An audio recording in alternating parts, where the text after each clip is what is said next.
Welcome to another episode of the Back Catalogue podcast.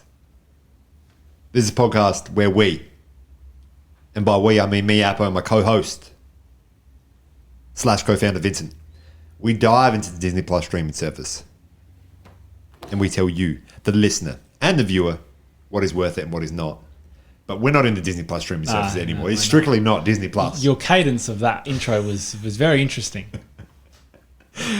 It's good to see, like, visually you understand, like, I'm doing a bit, but when you hear it from an audio perspective, you're like, these guys have forgotten their lines.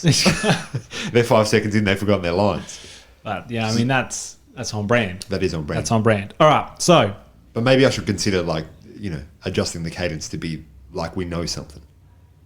maybe you never know. But Vincent, we are here and we are doing another episode of the top 5 Dead or Alive, but today it is DC movies. DC Christmas movies specifically. That joke won't make any sense because these videos are going to be separate. We're producing 2 videos in one day. This is content. But we're making content for ourselves. We are. So we're going to watch this and go, bro, these guys are funny. That's the number one thing about us as a community, the Back Catalogue community. Us as a community, me and you as a community. Is to make us laugh. That's exactly right. But hey, shout out to G. G's always on there. I think he recommended that we do this. I think so, yeah. So we are doing this. So Vincent, the way this is going to go, I'm thinking we're going to do our number 5, number 4, and number 3, but we'll just see. Like always, we're going to go 5, 4, 3, honourable mentions, if we have any, 2 and 1. Yeah. If they're going to be multiple videos, there'll be multiple videos. Like, it is what it is, It is what it is. You get what you get, and you might get upset, and sometimes you might not.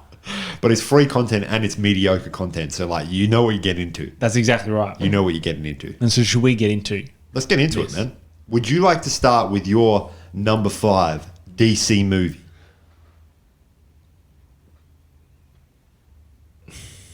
You good, bro? Everything all right at home? Right, everything's all right at home. I just got to reply to a quick message. All right, we'll just take a break, or I'm not going to cut this out. Like, this is just admin. This is admin duties. You're talking about you're messaging about the business cards.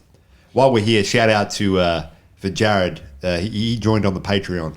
Yeah, and shout out you, Jared. Hey, let me tell you, not only is he my pool guru and Vincent's pool guru, but he could be your pool guru. So hit him up. I mean, I don't, whatever, man, but hit us up is what I meant to say.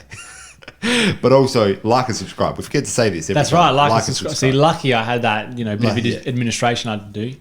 I had to transfer the check-ins into the savings for the business cards. You got it. But yeah, so we're here. We're doing DC movies. We've already explained that. I'm doing number 5. So my number 5 is Batman v Superman, Dawn of Justice. Yeah. So we might have a lot of things that cross over. Yeah, because I mean, I was not looking up at this at my job. I was doing it after hours, Yeah. And I went through the Wikipedia list of DC movies, DC comic book movies, and there's a lot of trash on there. Yeah. I was asking about this movie called Steel. Steel. Yeah. Steel. Steel. Steel. Yeah, Steel. Yeah. Steel. Yeah, with Shaquille O'Neal. Yes, that's right.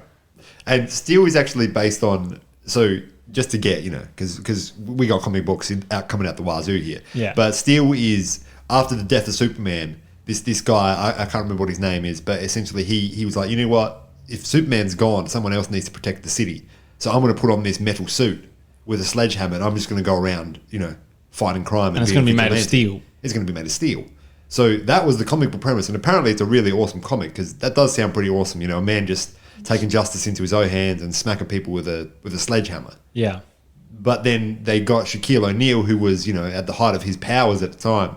And they said, hey, Shaquille O'Neal, we got Steel for you. There's no other person that can do it. No other good actor that can do it who's also giant. He's like, well, I'll just do it. And it was not very good. I've only seen snippets of it, but the snippets that I've seen are enough to let me know. That's kind of hilarious, though. Yeah. But tell me about Batman vs. Superman. So Batman vs. Superman is critically acclaimed for being not good. We took a Martha memes. Yeah, dude. Which that's a hilarious bit in the movie. and is obviously not a good part. You know, I admit that. Yeah. But it is also, you know, brings us together. It brings us together, that's right. Yeah, we'd be laughing because that's from the first part of the movie. You know? It's not from the first part of the movie. It's from probably like there. But we got phone calls. Oh, come on, man. We got phone Who has a phone? Who's a home phone right now? I don't know. I mean, you, obviously, because this is the stew that you've rented out. But, but you know, but go on about why you think that, even though it's not critically acclaimed, because I agree with you wholeheartedly. Yeah. It's not on my list, though. And I'll get into why. But You get into why? Okay. Yeah. No, so Batman vs Superman. I liked Man of Steel. I'm not a Superman. I'm not a particular lover of Superman, but I think the way that he is portrayed in the DCEU, I guess that's what it's called. I guess what it's called. Whatever. In the ones with Henry Cavill, I enjoy Henry Cavill as Superman. Dude, I enjoy Henry and Cavill. I enjoy how he plays Superman, and I enjoy how he's been written. Yeah. Because he's not just some dude that can do anything. No, he's got vulnerabilities and whatnot. That's Is that right. what you're saying? Like Yeah. But he also looks like Henry Cavill. He also looks like Henry know? Cavill, which is a big positive. Like that bit when in Man of Steel when he's on the oil, Yeah. the oil rig, Oh, and he man. comes, he's just on fire, but he's got a hairy chest, and you're like, I didn't even realize you were on fire, Henry Cavill. That's the best, though. Yeah, Man's got a hairy chest, I and all know. the people with hairy chests in the audience are just like, What? he's an icon now. yeah. And you know, I always look at my hairy chest, and I'm like, oh, it's probably because I got the hair. That's why you can't see the pectorals. But no, you know, Henry Cavill proved us wrong. That Henry you know, Cavill proved us wrong. That's right. we just aren't working enough. So some of the hairy-chested men were just unhappy because they realised they just didn't have pectorals. I would say the majority of hairy-chested men in a comic book movie that went to watch it at the cinemas, they ain't got pectorals, man. You know, me and you ain't got pectorals. Bro, we were two of them. We were two of them. two of them. The other heads that are in there, they ain't got pectorals. They ain't got likely. Yeah, you're probably correct. Likely. But yeah, go on about your enjoyment of this. Yeah, movie. so I enjoyed Man of Steel. It was good. It wasn't great.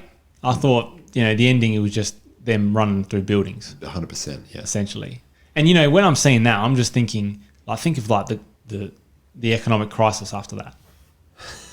Well, and you know, that does lead into things in the next movie, in the Batman vs Superman, but they don't talk as much about the economic crisis. That's right, They which talk I about enjoyed, that it was a bit of, you know, Batman. I mean, it was cool to just have Batman thrown in there. We don't know about this Batman. Yeah. We don't know about, you know, like how did he become Batman? How did his parents die? We never knew that. Well, I mean, we Actually, did. no, we did. They told us at the start. They told us at the start. Remember the dad specifically as he's dying, his Yeah. last word is Martha. Martha. That's hilarious. You can't tell me that's not a good movie after that bit. It has to be a good movie. Look, I don't like seeing Bruce Wayne's parents die. Just the same reason I don't like seeing Uncle Ben die. It's because we've seen it.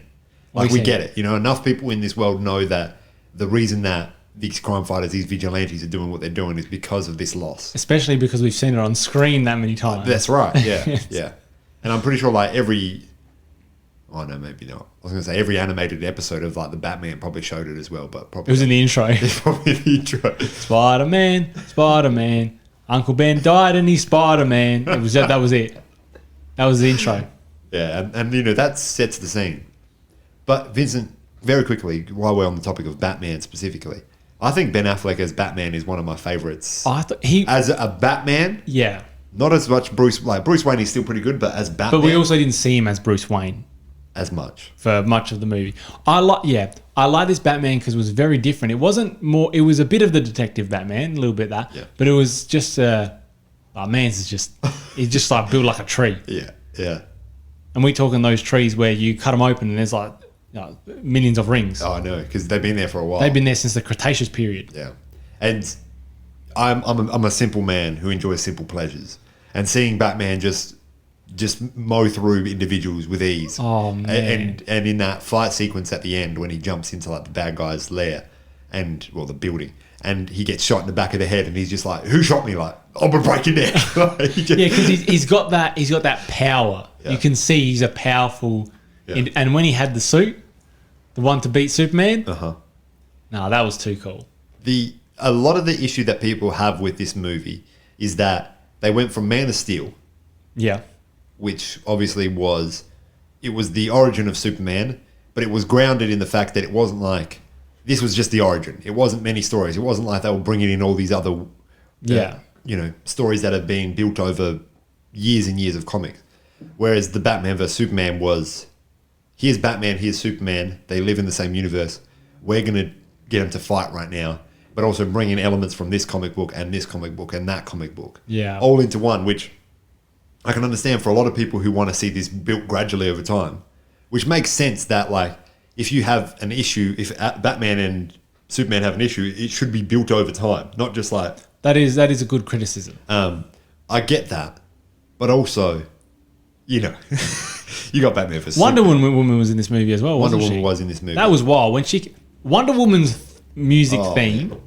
The is, guitars, you can't tell me that's not the best one you've ever seen on the cinema, which sucks even more because I really disliked the movie Wonder Woman. I know you did. I really enjoyed the movie until the end. I think the end fell into the issue that a lot of superhero movies fall into, where it's just darkness and fire and there's like some weird CG creature. Yeah, And that's it was what funny this one because didn't the falls into a little CG bit. creature look kind of like the man's face, but then the rest of his body was just Yeah, a little bit, yeah. That was because he was an older dude as well. He was Lupin from from Harry Potter, but that is one of my critiques, I would say, of this Batman vs Superman movie, is the fact that when it gets to Doomsday at the end, Yeah, you know, and that's the thing. It's not only got Batman vs Superman, it's got the death of Superman as well. yeah, and it's all got mixed Lex into one. Luthor doing Lex Luthor things. But what I'm saying is, like, Batman vs Superman and but- Doomsday, they're too big. They put them all together. You could in do one. if you did a Death of Superman movie where it was just based on, I know that you've read the comic, and the comic you The didn't comic like is it that much. absolute garbage. But if you did a Death of Superman movie where it was simply that Doomsday comes to town, all the Justice League are like, oh, bro, we got to stop Doomsday, and they just get pieced up. So Superman's like, look, I'm the only one that can do this, but I'm going to put my life on the line to do it. Yeah, and then Batman's there trying to stop him, being like, "Hey, I don't know your mum's name. It's Martha. Proceed." No, but if they were separate, is what I'm saying. No, I know. But then you can get into the fact that, like, You can get into a bit more detail you can get into a bit more detail of each of those and develop the stories. characters a bit more. And then you can branch off into the wilder and wackier things like Steel. Steel. You know, we brought it back to Steel. We brought it back to Steel because everything comes back to Steel. It does. I have the extended edition of this on Blu-ray. Of Steel. No. Oh. Of Batman vs Superman. And let me tell you, add some minutes to it. Good. I haven't But, seen like, the extended cut. I actually enjoy it. I actually enjoyed it a lot. It adds more of, like, an understanding of why people are starting to hate Superman. Because in the theatrical release, it was like, Superman, you know, he does some things, and everyone's, you know, like, Superman, your dog, what are you doing here? We hate you for some reason. Yeah. But there's elements that they I don't know if they missed out on it. It's not like it changes it to be like the best movie of all time, but it just adds a little bit extra, which I like. And you know, it adds some extra minutes, and I'm like, what else am I going to do with my life? That's right. Just watch extra minutes of Batman vs Superman. Yeah, no, I think it was just a cool story. I like darker movies. You know, like dark colors. I like dark colors. Like, give me blues, give me, like, you know, blacks and greys. Yeah. No, I like them, but I actually have a critique about that, which I'm going to get into later when I bring up one of my okay, you get into that later. about darker movies. But we'll get into that But yeah, later. to just end on a high note. When Batman was fighting Superman, Yeah. and he's got all the different tech gadgets, and he's got his plan, that's top tier. That's top tier. And then he's got his suit, and he's got the ears on the suit. Yeah, Come on, yeah, man. yeah. And the voice. And the voice. Man, Ben Affleck was a good Batman. He was a good Batman. I liked the outfit as well. He was a bit of a trendier outfit. It was trendy, and also, you know, you could see that in his past he would have done some things of his own. You know, That's right. some I believe he was like special forces or something in the. Yeah. Well, I don't know exactly what he was, but Alfred had his own past, Alfred had his which own you could past. believe that Jeremy Irons also did as well. You know.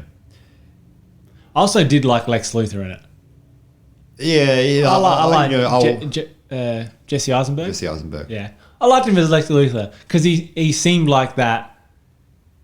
He seemed like Mark Zuckerberg, I think- which I like that about it. Yeah, like he would have created Meta, and he'd have been like, "This is a great idea." Yeah. Like, imagine if you could play basketball, but your friends weren't there, but they were there. That's a thing. You know, that's a thing now. That's wild. You know, we're going into a world where it's going to be like, "Hey, Vincent, let's catch up and play basketball." and we look outside, the Earth is on fire, so we're like, we'll just put on some VR goggles, we'll be together. It's on fire. Through metaverse. Yeah, no, that's... I feel like that's a slippery slope. Yeah. But, especially if in the Zucks are creating that slope. Yeah, and especially if it ends up like Spy Kids 3, where we all just get hooked onto it, and Elijah Wood has to save us. I ain't seen that, but I don't know what Elijah Wood's doing, but I don't think he's got the space, the time free in his schedule to be busy, saving man. everyone. He's busy. Vincent, should I get into my number 5? Get into your number 5. So this actually took off. Batman vs Superman was going to be my number 5 as well. Ooh. But this actually took it off, and the reason that it took it off was because this movie gave us. This was the first time in a long time, probably since Infinity War. Yeah, I would say that I felt so excited for a movie, and I felt that this movie was culturally everyone was excited for it. Yeah, and because it came in the time of a pandemic where people were home, but. This is 2021's very own Justice League, the Snyder Cut. Oh, dude, I was thinking of that one. Yeah. When you were ramping up with that, I thought you were going to be talking about Shazam. Oh, right. Well, Shazam is also good. That's on my honorable mentions. I haven't placed that. The Snyder Cut, yeah, that's not even that. Well, that might be my top 5. It might be. You never know. 5. Like I've got the Snyder Cut here. If it's got a number against it, it might not. But yeah, the Snyder Cut. Yeah. So how long was that movie? It was 4 hours, I think. That was a movie that was worth 4 hours, I think. Yeah, and it was the good thing about it was because we could watch it from home. It would not be good to watch in a theater. Nah, I watched it in over 3 nights. That's exactly right. I watched it was good because it cut it up into parts. Yeah, and I think that's the best way to approach that movie is to watch it at home and make a week of it. Every night you're like, I don't need to choose what I need to watch. I know I'm going to go home and watch the Snyder Cut. How many parts were there? There were a few. I don't think was there 3. 6? I think there was 6. Yeah, I remember watching it almost one every night of the week. Yeah, I remember starting.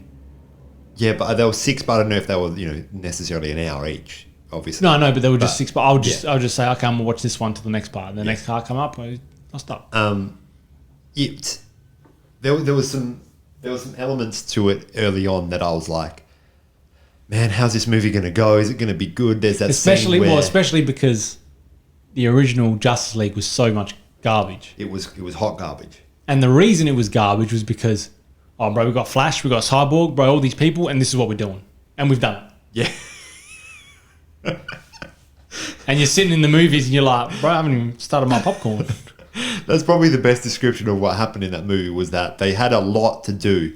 They brought everything together. They did what Infinity War did, but they did it in one movie as opposed to like a whole 10 years of Marvel. Yeah. And they were just like, you know what? We got all these characters, but we don't really care about them. Do you guys? No. They had just the checklist and they thought, yep, all right, let's just knock them off as soon as we can, Like you get to work in the morning, you're just like, I'm going to be real productive, and you get everything done in the first hour. That's what they did. And they just left it there. They just left it there. So with the Snyder Cut, initially when I was actually watching it, there's the scenes where Ben Affleck's trying to get the crew together, and he goes to where Aquaman lives on that, some Scandinavian country, I don't know if it is. Yeah. And those ladies start singing that song in slow-mo. I'm just like, bro, what? Did they have that in the Snyder Cut? That was in the Snyder Cut. That's what I'm saying. Yeah. And there was a scene early on where... There was some hilarious bits, though. There was. With the slow-mo. The ladies singing were hilarious because dude just starts walking out into the ocean and the whole town is just there and these ladies just start singing. There was also the scene where Lois Lane is like walking out of a coffee shop and it's just slow-mo. And it's like, Amy Adams is a great actor, but I don't need to see extra seconds just because she's walking out of the coffee shop. So initially I was like, man, where's this going to go? But then it just continued and you got more of the Cyborg character, which I think was great because I think Cyborg is very cool. Especially, I've never seen Cyborg in the comic books, but he definitely seemed really interesting in this and, how he's fighting with his dad, reviving him and whatnot and all that kind of stuff. And understanding, is he a monster now? Or is he like, getting over those ideas of what am I now? Because I was made by a man, the 90% of my body is nuts and bolts. It's steel. Like it's steel, Like Shaquille O'Neal was there with the hammer. And he was like, man, that's 90% steel. That's 90% steel. So it gets into that, but then it also is like, you know what? this is going to be a standalone movie. They're not going to let me make any more of these movies. So let's make Steppenwolf as just badass as we can. Make him scary, terrifying. I think the first scene, maybe when you see him, when he goes to did he go to Themyscira? Themyscira, yeah. That goes wild. That was crazy. And when you saw that, you were like, "This is not the Steppenwolf, that dude that looked like he was made of like gummy worms from the last one." Yeah. The armor, the voice. Did they change the voice? I think they did. They made it deeper and like almost more like it's not chisel, is the right like rough, a bit rougher. Yeah. You had that, but then they're also like, you know what? Darkseid is one of the coolest characters ever created. Did they? I don't even remember Darkseid in the original one. I don't think he was. I think he was mentioned, maybe. Yeah. But to have Darkseid in there, just being that dude where he's like, I don't need to get involved just yet, but push me and I will. But he didn't get involved at all in that movie. The only time was when they did that flashback, and instead of it being Steppenwolf like it was in the original Justice League, it was. Yeah, but that was back in the old times. That was pre. Yeah, but that was cool about this one where, bro, they chopped off Steppenwolf's head and he was just like, all right. Yeah, and he just stepped on it as he came through. Yeah, that's right. It just opened up so many things for me that I was like, this, I'm not one of those people that says restore the Snyderverse. I think that this being left as it is alone is perfectly fine. Yeah, that's right. Just the ideas that it promotes in your mind is cool enough. Because seeing that your image of Darkseid is just, this dude is just ultimate power. Like, he doesn't have to deal with like petty squabbles. No. And they can also build up to them having him again. They don't need to be like, all right, Darkseid's in the next movie. The other thing, the after credit scene at the end when it's the surviving crew, including Batman, the Joker. It has Cyborg and he's all busted up. Oh yeah, the future thing. Yeah, and it's based on that nightmare sequence from Batman vs Superman, which I didn't state, but I love that nightmare. Oh yeah, that's right. Yeah, that was cool. Well, that was the motivation for Batman to stop him because he had that thing. He's like, bro, I had a dream, and like Superman was bad. Yeah. So like Superman must die. Well, it also because Flash was like came back to warn. That's true. But seeing that last bit where they're like, I don't really like the actor that plays Aquaman's love interest. There's some political issues behind. Interest. Yeah, I can't remember her name. Oh, Amber Heard. Amber Heard. Yeah. We won't get into that on this podcast, but that scene where they're just all just in the rough. They're roughing it. They're trying to get into like infiltrate where Darkseid, where Superman is, to just end it all. And I think it finishes off with Superman just coming up and like looking at them. Yeah. Oh man. Yeah. I forgot about that one. Yeah. It was just enough for me to. I think I went back and watched that like 3 or 4 times. I'm thinking about this, and I'm thinking that my number 5 is actually this.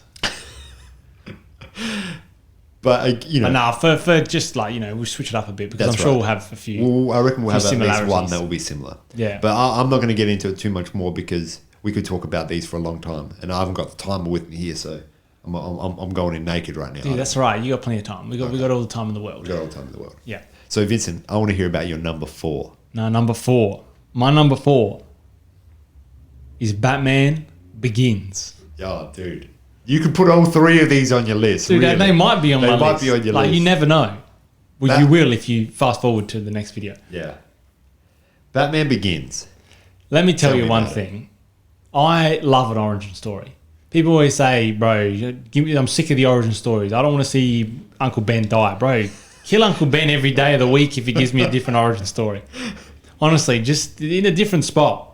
Like on a house, in a mouse, in a cat in a hat, that kind of thing. Do them wherever. Yeah. If you give me, honestly, any possibility of an origin story, I love it. Mm-hmm. And this Batman Begins origin story is got to be one of the best ones. Yeah, I do agree. But go on, I want to hear more about why you like this movie. Look, number 1, we got Liam Neeson's Ra's al Ghul. Ra's al Ghul, man. Yeah. Ra's al Ghul. Yeah. Now, it's cool because Ra's al Ghul obviously comes back in The Dark Knight Rises. As Ra's al Ghul is just a figurehead. Yes. Yeah. He's not a person, which is cool because what's his crew called? The League of Shadows. League of Shadows. That's the one. Yeah. League of Shadows. I mean, also Ra's al Ghul in the comics. There's the comic that you bought me, which I didn't really like as much. It's one called was Death of the Maidens. Death of the Maidens. And it's about, Ra's al Ghul says, because in the comics, Ra's al Ghul has these, they're called the something pits. I can't remember now. It's out of my mind now. But essentially, he goes into them. And the reason why he's just lived through all these generations is because he goes into these pits and gets, remains youthful. Not youthful. He remains his age. Yeah. So he's able to almost be immortal. And what Batman's doing, he figures out that. So he starts dumping, wrecking all the pits. So Ra's al Ghul says to him, hey, listen, you give me the location of this last pit, and I'm going to let you have one more conversation with your parents. That's the premise of this story, which is just wild. But Ra's al Ghul in the comics is a very cool character. Yeah, and we only get a glimpse of him, but because it's played by Liam Neeson, it's very awesome. It's a good glimpse, and he's training the Batman. He's training Bruce Wayne. Yeah. And he's actually training him to be one of his League of Shadows, one of the heads from there. Mm-hmm. And I mean, one thing that I love is secret societies and people working in the shadows and pulling all the strings. Yeah. That's one thing that I love, and I mean that's essentially this movie. They're in the shadows. Gotham's been coming too. It's too big. We stabbed Caesar in the back when he started becoming too big. We're here to blow up your train lines. Yeah. Yeah, I forget about the train lines aspect. Yeah, that's what they were trying to do. They're fighting on the train at the end. Yeah, they are. Because Liam Neeson comes back and he's fighting the Batman. Yeah. Yeah. The good thing about it as well is, we're talking about Ra's al Ghul here, but we're not even touching on the fact that Scarecrow. I was about to say, Scarecrow. What's his name? Cillian Murphy. Man, what a great actor. And to have him in all three of the movies as well, pop up his face. In The Dark Knight, he comes at the start. Yeah, right at the start. And then in Dark Knight Rises, he's the judge, jury, and executioner. Yeah, when he puts those people out on the ice. Yeah, man, especially I love the Mr. X as Scarecrow. He's the villain. Yeah, but he ain't the villain. No. He's the puppet. Exactly right. He's the puppet. And Ra's al Ghul, them little moustache hairs, right, they're the strings. They're the strings. And what a great puppet a Scarecrow is, because it's already got some of the features that you need for puppeteering, right? It's got string and whatnot. It's got string and whatnot. Like, you can attach it, it won't look out of place. But Scarecrow is such a great character to start with, because people would come and they'd say, we've got a new Batman origin story. This is we want to bring Batman to the, I don't know, when did it come out? Like 2003? Yeah, I reckon it was early 2000s. Yeah. Why don't we just put in the Joker? Why don't we just do the Joker straight up? It's like, no. How about we hold our, without thinking of a better word that I can't think of one right now. We hold our load for a bit, and we hold our horses. Yeah, hold horses is fine. Hold our horses. Load is the same thing, right? Sure. Just hold things up. Let's go with another character that maybe not everyone knows, but people will after this. Yeah. And I mean, you get the hint to the Joker coming in at the end when Batman finds the card and he's like, "Oh my goodness!" I mean, the one thing that I love about this trilogy is all the characters are mostly believable. Mm. You go, these people could be, we could come out, 9 News and Cillian Murphy could be there with the thing on saying like, "Bro, you're going to be your worst fear." Yeah, it's true. I'll put it in the water supplies. I'll put it in the water supply. He does something along those lines, doesn't he? Puts in the steam pipes. Yeah, that's what to make everyone go nuts because they're scared. Yeah. Which is cool because the whole premise of Batman becoming Batman is because that's his, that's his fear. He's scared of bats because why do we fall, Bruce? To pick ourselves up and dust ourselves off, and we're up again. That came up on my Instagram. That scene when. His dad. But I also think Alfred says it to him at some point as well. I think Alfred does. Is it when the Wayne Manor is falling down? Maybe. And he also says to him you've been doing all those push-ups, why can't you push this this log off that's right. Yeah, when it's burning. Is that the first one or the second one? I think that's in the first one because I don't think Wayne Manor gets destroyed in the second one. But there's the whole... Yeah, I think the theme of Scarecrow being, show your greatest fear. Yeah. And it's Batman overcoming his fears and things like that. And it's just a great orange. I just love seeing them start up, get all the gear. You know, they don't have any idea at that point. Not just yet, you know. Not just yet. And then at the end, you go, he's got the ideas. Yeah. And Christopher Nolan, like, you couldn't have got anyone better. And I mean, how many hits has that man had without misses? Is he had a miss? I don't think he's had a miss. Like, a lot of people don't like Tenet as much, but I really like Tenet. Dude, Tenet was a hit. Yeah, Tenet was absolutely a hit. Tenet was, people didn't like Tenet because they go, bro, it's too high concept. Like, it's time travel, it doesn't make sense. No. Bro, who the hell cares? It doesn't matter. Just enjoy the ride. Just enjoy the ride. Yeah. You don't have to understand it all. You don't. And that's the issue that people can get caught up to when they're looking for this hidden meaning. Yeah. That actually is what happened when we went and watched Tenet. I was like, trying to understand. I was like, hold on a second. Why am I like thinking so much? That's exactly what I was just going to I'm just sit here. I'm not going to understand it. Yeah. And at the end, I thought, you know what? I get it. It might not be the right thing. Yeah. But I get it. Because we learned about, you know, we figured it out. We figured it out. That's right. You know, and if you want to figure it out, sign up to our Skillshare class. Or also the Patreon. We talk about that. Oh, Patreon. Oh, that's right. We do. Yeah. It's fine. We've actually got things to plug here. Not just imaginary stuff. So, Vincent, I'm going to get into my number 4 here, if you're okay with that. I think so. I don't think I've got any more things to say. I'm doing now. Let me just check this because this date doesn't seem right, but I think it would be. I'm doing 2009's very own Watchmen. Bro, no way. Are we talking number 3? No, it's my number 4. We're talking number 4. It's my number 4, but we'll get into your number 3 next. So let's just make this a conversation between ourselves. Okay. You know? Okay. Should we? Because we're about 30 minutes in. Should we take a break? Let's. Hey, look. We will see you next week for my number 4, Vincent's number 3. Hit that like. Hit that subscribe. We'll see you next time. Hit the notification bell to get notified. All right. Yeah. Join the Patreon. See ya. Talk soon. Talk soon.